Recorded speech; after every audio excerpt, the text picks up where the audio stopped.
The morning of September 14, 1950, found General Douglas MacArthur standing aboard the USS Mount McKinley, his weathered hands gripping the ship's rail as he gazed through the pre-dawn darkness toward the Korean coastline. Behind him, the largest amphibious force assembled since World War II rode the choppy waters of the Yellow Sea, their engines humming with barely contained power. The fate of South Korea, and perhaps the entire Cold War, hung in the balance of what many considered the most audacious military gamble of the 20th century. Just 3 months earlier, North Korean forces had crossed the 38th parallel with devastating effect, driving United Nations troops into a desperate defensive perimeter around the port city of Pusan. The communist advance had been swift and merciless, catching American and South Korean forces completely off guard. By August, UN forces controlled less than 10% of the Korean peninsula, clinging to a precarious foothold in the southeast corner, while enemy divisions pressed closer each day. MacArthur's staff had presented him with conventional options: reinforce the Pusan perimeter, fight a grinding defensive war, or risk a costly frontal assault up the peninsula. But the 70-year-old general, whose military career had spanned 2 world wars and countless Pacific campaigns, had something entirely different in mind. He envisioned a bold stroke that would cut the North Korean supply lines and trap their forces between 2 advancing UN armies, a classic pincer movement that required landing deep behind enemy lines at the port of Inchon. The choice of Inchon seemed to border on madness. The port's harbor featured some of the highest tides in the world, with a differential of 32 feet between high and low water. The approach required navigating through treacherous channels known as Flying Fish Channel, where a single miscalculation could ground an entire invasion fleet. Moreover, Inchon's seawalls rose 15 feet above the harbor, making it seemingly impossible for landing craft to deliver troops and equipment. According to declassified Pentagon documents released in 1995, Joint Chiefs of Staff members privately referred to the Inchon plan as MacArthur's folly, with several senior officers estimating the chances of success at less than 5,000 to 1. Even MacArthur's own intelligence officers had grave concerns. Major General Edward Almond, who would command the 10th Corps in the invasion, had initially opposed the plan, arguing that conventional wisdom demanded selecting beaches with gentle slopes and predictable conditions. The Navy's concerns were even more pronounced. Admiral James Doyle, who would oversee the amphibious assault, later admitted he considered the operation the worst possible place for a landing. Yet MacArthur possessed an intuitive understanding of his enemy that transcended conventional military analysis. He recognized that the North Koreans had committed virtually their entire army to the southern offensive, leaving their rear areas lightly defended. More importantly, they would never expect an assault on such an impossible target as Inchon. The very factors that made the port seem unsuitable for amphibious operations, the extreme tides, narrow channels, and urban setting, would serve as the invasion's greatest protection against enemy countermeasures. As dawn approached on this September morning, MacArthur's gamble was about to be tested. Behind him, 70,000 troops from the 1st Marine Division, 7th Infantry Division, and attached South Korean units prepared for what would become either the most brilliant military maneuver of the Korean War or its most catastrophic failure. The general's calm demeanor masked the enormous weight of his decision. He had staked his legendary reputation and possibly the entire UN war effort on this single throw of the dice. The genesis of Operation Chromite, as the Inchon landing was codenamed, traced back to a sweltering July afternoon in 1950 when MacArthur first spread marine charts across his desk in Tokyo headquarters. While his staff focused on reinforcing the crumbling Pusan perimeter, the Supreme Commander was already thinking 3 moves ahead, like a master chess player visualizing victory while his opponent celebrated capturing pawns. MacArthur's strategic vision, drew from his extensive Pacific War experience, particularly the island-hopping campaigns that had brought him face-to-face with similar amphibious challenges. He understood that modern warfare rewarded audacity over caution, and that the enemy's greatest weakness often lay in their assumptions about what was impossible. The North Koreans had positioned their forces based on conventional military logic. They expected any UN counterattack to come directly up the peninsula from Pusan, not from the sea at their most vulnerable point. The timing requirements for Inchon were particularly complex. The extreme tidal conditions meant that landing operations could only occur during specific windows when the water level was sufficient to carry fully loaded landing craft over the harbor's mudflats. Naval planners calculated that only 3 dates in September offered suitable conditions: the 15th, 27th, and 28th. Missing these windows would delay the operation by months, potentially allowing North Korean forces to complete their conquest of South Korea. Intelligence gathering for the operation proved equally challenging.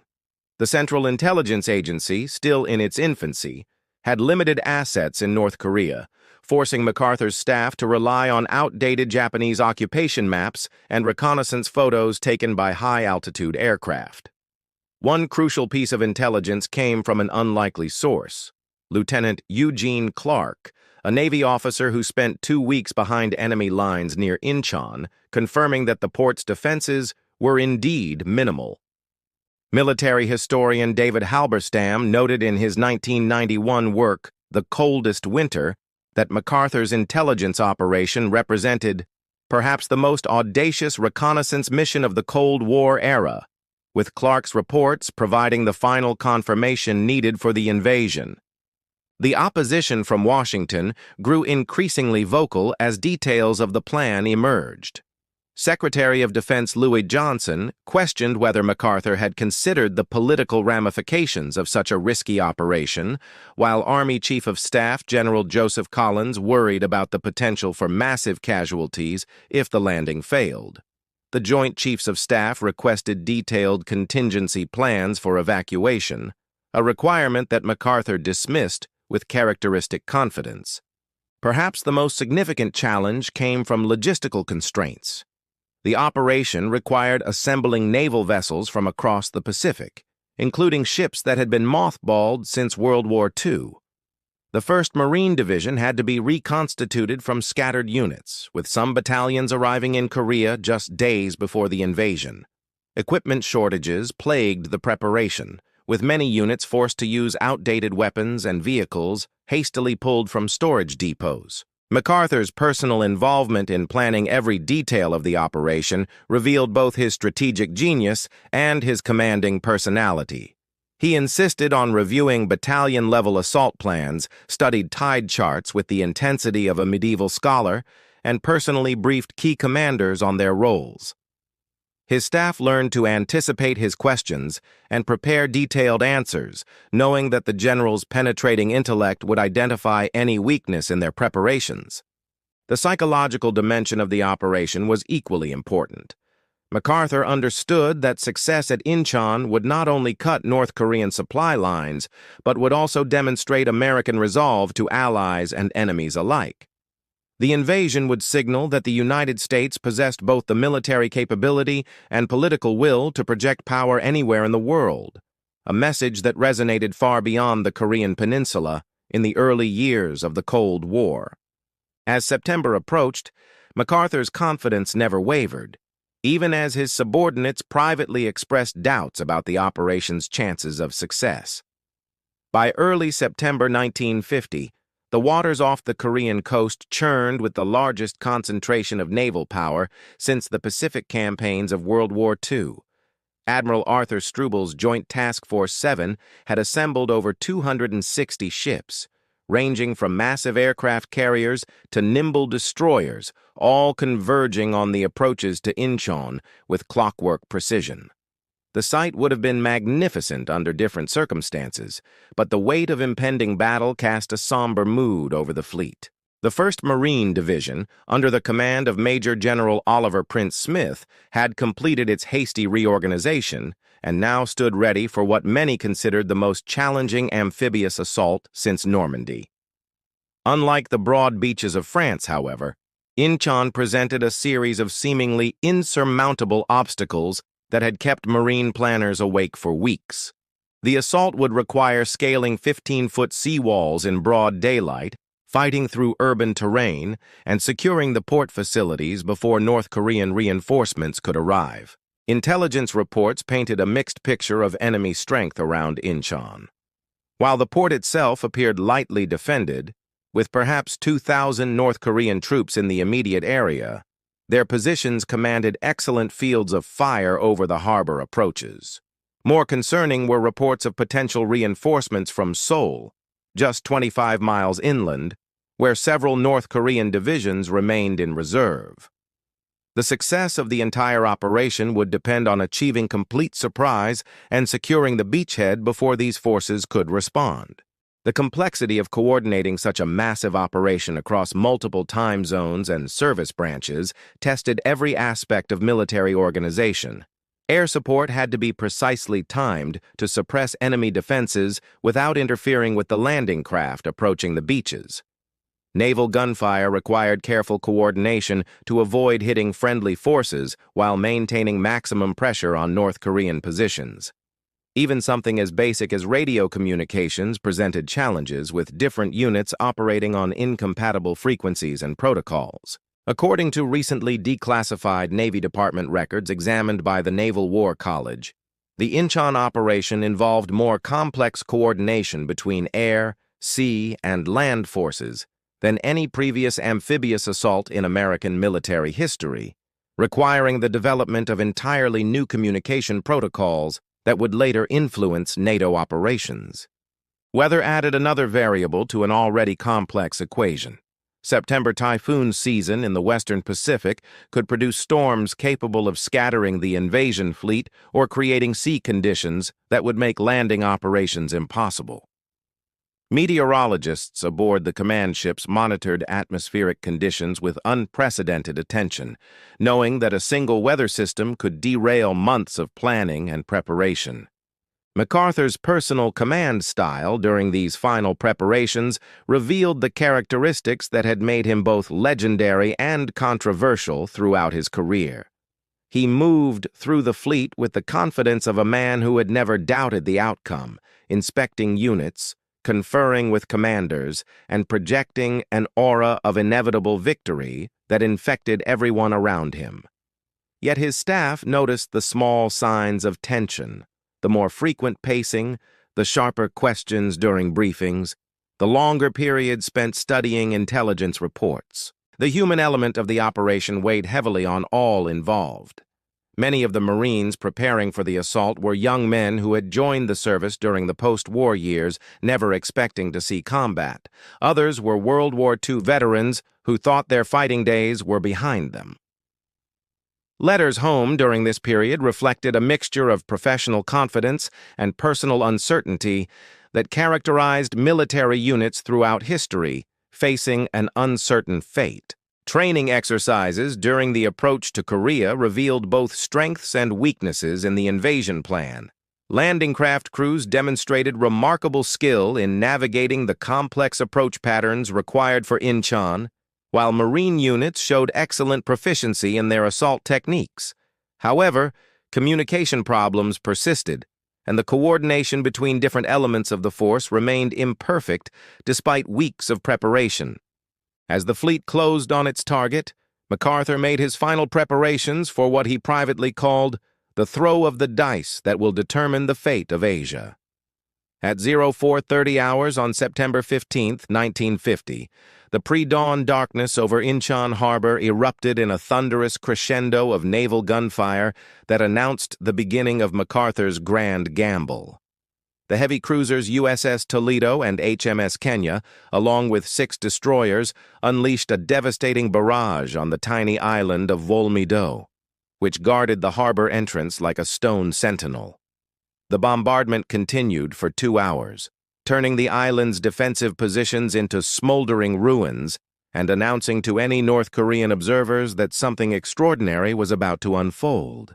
Lieutenant Colonel Robert Taplett's 3rd Battalion, 5th Marines, had drawn the dangerous honor of leading the assault.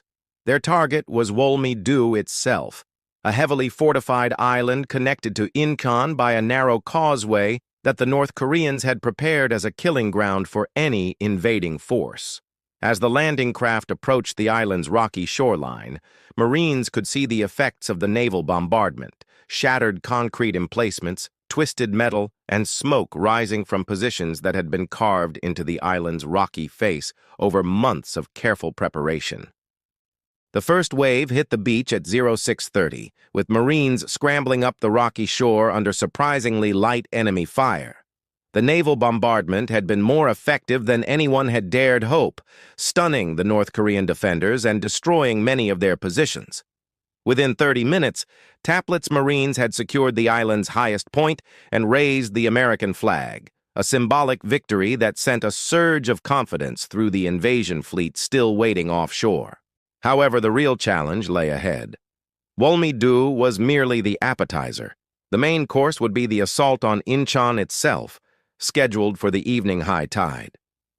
The intervening hours gave both sides time to prepare, the Marines to consolidate their positions and plan their next phase, the North Koreans to rush reinforcements toward the port and establish defensive positions in the urban terrain that favored defenders. MacArthur spent these crucial hours aboard the Mount McKinley, monitoring radio reports and studying reconnaissance photographs that showed North Korean troops moving through Inchon's streets. His demeanor remained calm, but those closest to him noticed the intensity with which he studied every piece of incoming intelligence. The general understood that the afternoon lull represented the calm before the storm. The evening assault would determine whether his strategic vision would be vindicated or whether he would be remembered as the architect of one of America's greatest military disasters. Marine Corps historian Colonel Joseph Alexander later wrote in his 1996 analysis that the Wolmido assault represented the perfect execution of amphibious doctrine developed through decades of Pacific warfare, demonstrating how lessons learned at Guadalcanal, Iwo Jima, and Okinawa had been refined into a precise instrument of military power. The afternoon hours also revealed the psychological dimension of MacArthur's strategy. News of the successful morning assault spread rapidly through UN forces trapped in the Pusan perimeter, providing a morale boost that translated into increased resistance against North Korean attacks. Conversely, North Korean commanders found themselves forced to divert attention and resources from their southern offensive to address this unexpected threat in their rear area. Intelligence intercepts during the afternoon confirmed that the invasion had achieved its primary goal of strategic surprise. North Korean radio traffic indicated confusion and disagreement among enemy commanders about how to respond to the landings. Some units received orders to rush north to defend Seoul, while others were told to continue their attacks on Pusan. This confusion would prove crucial in the hours to come, as divided enemy attention allowed UN forces to exploit the chaos created by MacArthur's bold stroke. As the afternoon sun began its descent toward the western horizon, the invasion fleet repositioned itself for the main assault on Inchon proper. The evening high tide would provide the water depth necessary for the larger landing craft carrying tanks and heavy equipment, but it would also bring the most dangerous phase of the operation. Unlike the isolated Wolmido, Inchon was a major city with thousands of civilians, industrial facilities, and urban terrain that could turn every street corner into a potential ambush site. The stage was now set for the climactic phase of MacArthur's masterstroke, the assault that would either secure his place in military history or destroy his legendary reputation forever. As the sun dipped below the horizon on September 15, 1950, the waters of Inchon Harbor reflected the orange glow of fires still burning from the morning's bombardment.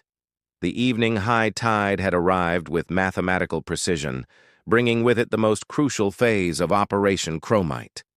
At 17:30 hours, the main assault began with a renewed naval bombardment that turned the Inchon waterfront into a hellscape of exploding shells and collapsing buildings. The 5th Marine Regiment, under Colonel Raymond Murray, led the primary assault on Red Beach, a narrow strip of shoreline dominated by the imposing seawall that had concerned planners for months. As the first landing craft approached the wall, Marines could see North Korean defenders firing from prepared positions in the buildings above. The 15-foot concrete barrier loomed before them like an ancient fortress wall, seemingly impregnable and designed to stop exactly the kind of assault they were attempting. What followed was a display of Marine ingenuity and courage that would be studied in military academies for decades. Using scaling ladders, rope lines, and pure determination, the assault troops swarmed over the seawall under heavy fire. Sergeant Frederick Downs of Fox Company later described the scene as organized chaos, bullets flying everywhere, men shouting, explosions shaking the ground, but somehow everyone knew exactly what they had to do. The Marines had trained for this moment throughout their careers, and their preparation showed in every movement. Simultaneously, the 1st Marine Regiment attacked Cemetery Hill, another key objective that commanded approaches to the port facilities. The fighting here proved particularly fierce, as North Korean defenders had prepared interlocking fields of fire among the tombstones and monuments. Colonel Lewis Puller, the legendary Marine officer leading the assault, demonstrated the aggressive leadership that had made him famous in World War II, personally directing his men forward and inspiring them through his own fearless example. The urban fighting that ensued revealed both the advantages and disadvantages of MacArthur's chosen battlefield. While the city's narrow streets and stone buildings provided excellent cover for defenders, they also channeled the assault into predictable routes that Marines could systematically clear. The North Korean defenders, mostly recent conscripts with limited urban combat training, found themselves overwhelmed by the intensity and professionalism of the Marine assault. Time magazine's correspondent James Bell, embedded with the 5th Marines, reported in the September 25, 1950 edition that the Inchon assault represented the most perfectly executed amphibious operation since the Allied landings in Normandy, noting the remarkable coordination between naval gunfire, air support, and ground assault that characterized the Marine attack. By midnight, Marine units had secured most of their initial objectives, including the crucial port facilities that would allow the landing of heavy equipment and supplies. The cost had been surprisingly light, fewer than 200 casualties among the assault forces, far below the thousands that planners had feared. More importantly, the port's infrastructure remained largely intact, allowing the rapid buildup of supplies necessary for the advance on Seoul. The psychological impact of the successful landing extended far beyond the immediate tactical situation. Radio intercepts revealed growing panic among North Korean commanders as reports of the invasion reached their headquarters. The carefully orchestrated offensive against Pusan began to falter as units received contradictory orders about whether to continue their attacks or retreat to defend against this new threat from the sea. MacArthur's personal response to news of the landing's success revealed the confidence that had sustained him throughout the planning process. Upon receiving confirmation that Marines had secured the port, he simply nodded and remarked to his staff, "The Navy and Marines have never shone more brightly than this morning."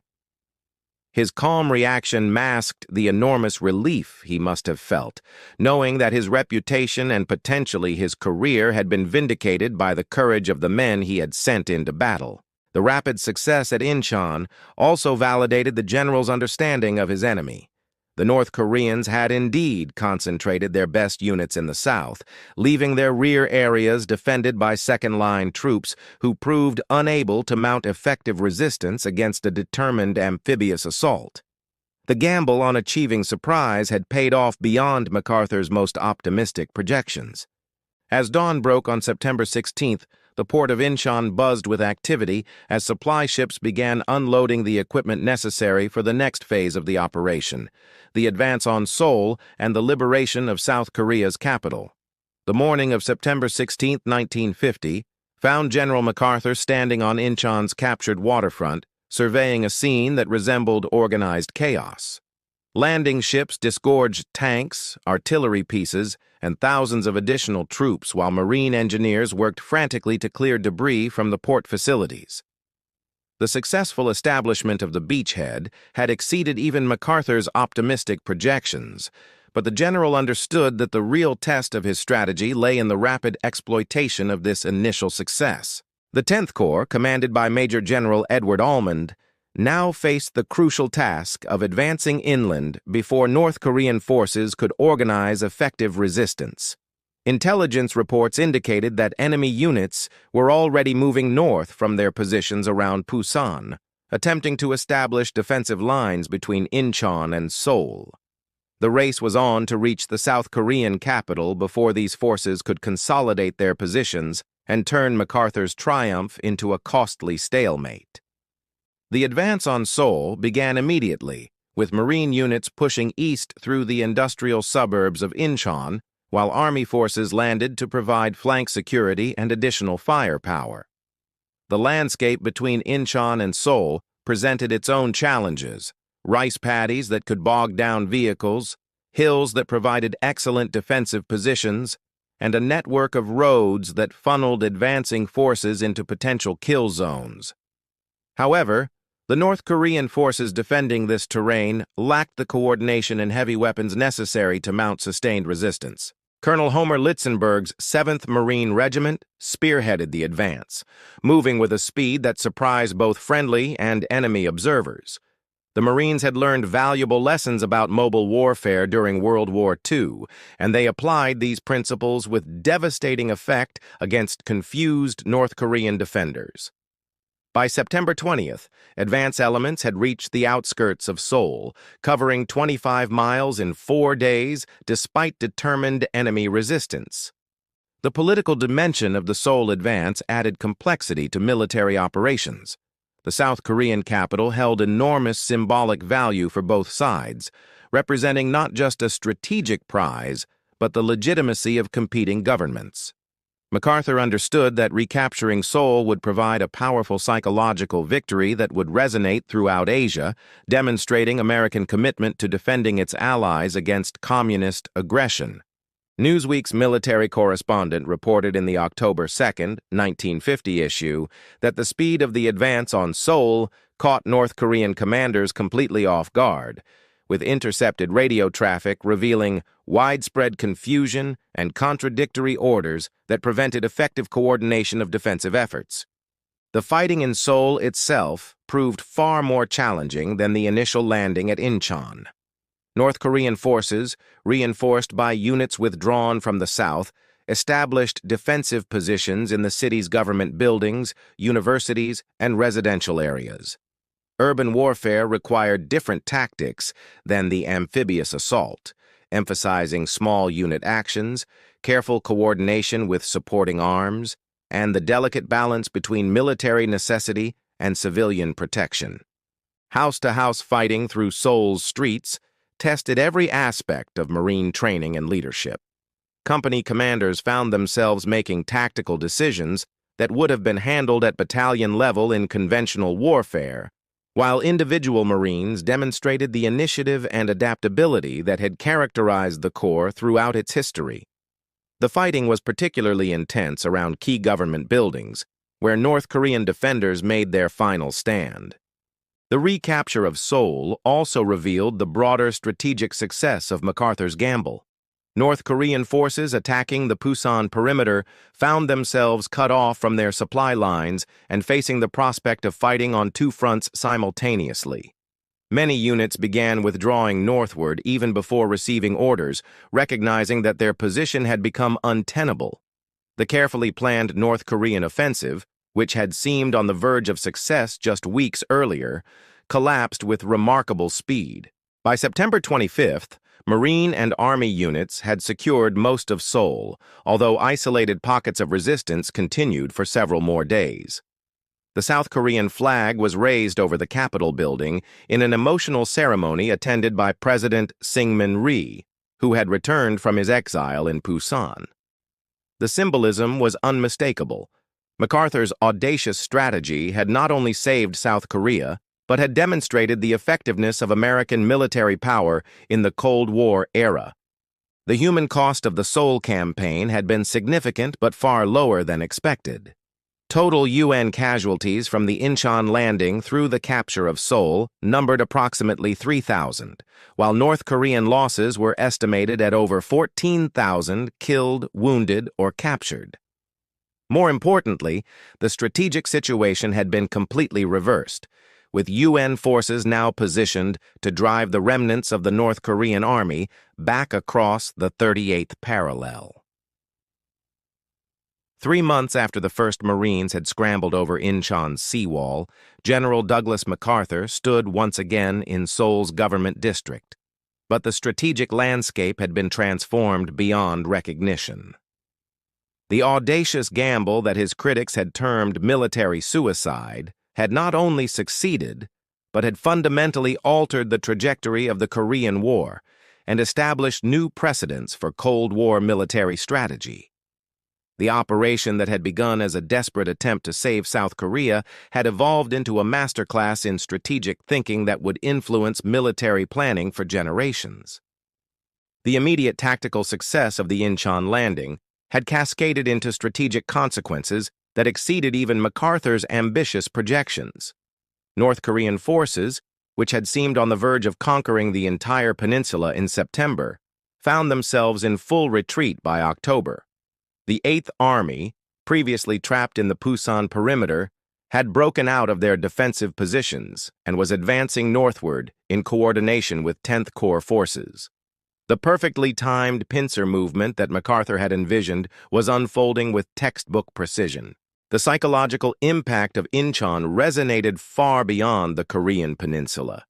Allied leaders who had questioned American resolve in the face of communist expansion now witnessed a demonstration of military capability and strategic thinking that reinforced confidence in NATO partnerships. Conversely, communist leaders in Moscow and Beijing were forced to recalculate their assessments of American willingness to project power in defense of strategic interests. The operation sent a clear message that the United States possessed both the military means and political will to respond decisively to aggression anywhere in the world. Military analysts studying the Inchon operation identified several key factors that contributed to its success. The achievement of strategic and tactical surprise proved crucial, validating MacArthur's assessment that audacity often succeeds where conventional approaches fail. The integration of naval, air, and ground forces demonstrated the effectiveness of joint operations, while the rapid exploitation of initial success prevented enemy forces from recovering their balance. Most importantly, the operation showed that modern amphibious warfare remained viable despite advances in defensive technology. The intelligence dimension of the operation also provided valuable lessons for future conflicts. The successful deception efforts that convinced North Korean commanders to maintain their focus on the Pusan front while ignoring the Inchon threat demonstrated the importance of information warfare in modern conflicts. The creative use of limited intelligence assets, including Lieutenant Eugene Clark's behind-the-lines reconnaissance, showed how innovative approaches could compensate for numerical disadvantages. Military historian S.L.A. Marshall concluded in his 1952 analysis, The River and the Gauntlet, that Inchon represented perhaps the most perfect example of strategic surprise achieved in modern warfare, comparing its psychological impact to Napoleon's crossing of the Alps or Hannibal's march on Rome. The technological aspects of the operation also advanced military science. The coordination of complex amphibious operations across multiple time zones required new communication protocols that became standard practice for NATO forces. The integration of close air support with naval gunfire and ground assault established procedures that influenced military doctrine throughout the Cold War period. Even the logistical challenges of supplying forces across thousands of miles of ocean provided lessons that proved valuable in subsequent conflicts. However, the Inchon victory also contained the seeds of future difficulties. MacArthur's success reinforced his confidence in his own strategic judgment, leading to the fateful decision to advance beyond the 38th parallel toward the Chinese border. The very audacity that made Inchon possible would later contribute to the massive Chinese intervention that transformed the Korean conflict into a prolonged stalemate. The general, who had achieved military immortality through calculated risk-taking, would ultimately see his career ended by overconfidence in his own invincibility. The human dimension of the operation remained its most significant aspect. The courage and professionalism displayed by individual Marines and soldiers during the assault validated decades of training and doctrine development. Their willingness to attempt what seemed impossible, guided by leadership that combined strategic vision with tactical competence, demonstrated the enduring importance of human factors in military success. The lessons of Inchon: that preparation, leadership, and courage can overcome seemingly insurmountable obstacles, continue to inspire military professionals today. MacArthur's Inchon victory stands as testimony to the proposition that in warfare, as in life, fortune favors the bold. The operation that began as a desperate gamble became a masterpiece of military art, proving that strategic thinking, careful preparation, and audacious execution can achieve results that conventional wisdom deems impossible. In the annals of military history, few operations have so perfectly demonstrated the transformative power of inspired leadership combined with tactical excellence, ensuring that Inchon will forever remain synonymous with the triumph of audacity over adversity.